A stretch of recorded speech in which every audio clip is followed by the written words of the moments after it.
Welcome back. If you saw yesterday's video, this is actually a continuation at the same client's house. They actually ended up having two separate colonies that were about 12 feet apart. The colony actually stretched halfway underneath that bookshelf. So I cut this plywood a little bit different than I normally would, but with it being such an old house, it's kind of hard to tell how the framing is done underneath.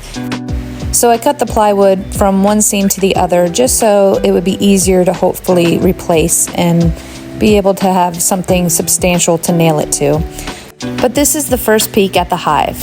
At the top of the screen, that's one end of the hive, and the other end of the hive extended all the way underneath that bookshelf that was in the first picture. Went about halfway under the bookshelf. Here you can see I'm trying to lift up the first comb, and this ended up being all capped honey. After giving the bees about 35 to 40 pounds of honey just for them, I still ended up harvesting what will probably end up to be 50 to maybe 55 pounds of honey.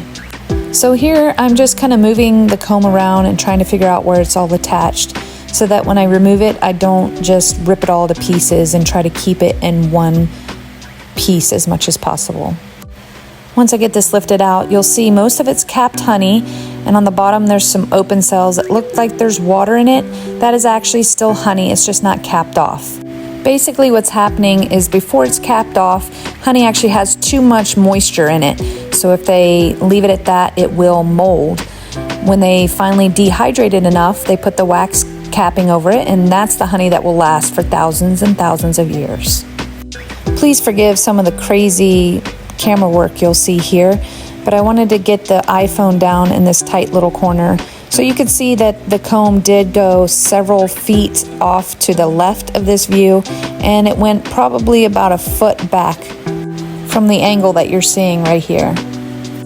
Unfortunately, when you do removals in such tight quarters and trying to pull out as much honeycomb as possible, there's a lot of honey that gets spilt and a lot of bees that get stuck in the honey. So there are several, probably hundreds of bees that end up losing their life.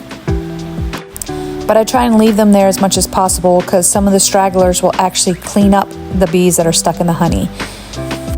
This is just another look down the hole after I removed almost all the comb that was in there. You can see it went back a little bit further, and they had built some comb around this electrical wire. So here you can see some more bees that got honey all over them. And this back wall here still has a little bit of comb that I have to get out. This hive had so much capped honey that no matter how hard I tried to scrape it off, it literally was still dripping from the ceilings. As you can see here, as I pan over, there was also still a ton of bees that I had to vacuum up with my bee vac. And there you can see their entrances where they were getting through into their hive. So this is just a final view before I started framing everything up and getting it all cleaned up. There's a little bit of the comb I still had to frame, and I ended up putting this hive into 2 Nook boxes just to transport home and put them in their bigger hive.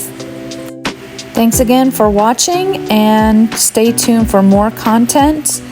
And please like, subscribe, and follow on all my platforms. And I will see you again shortly. Thanks again for watching, and stay tuned for more content from Blessed Beekeeping.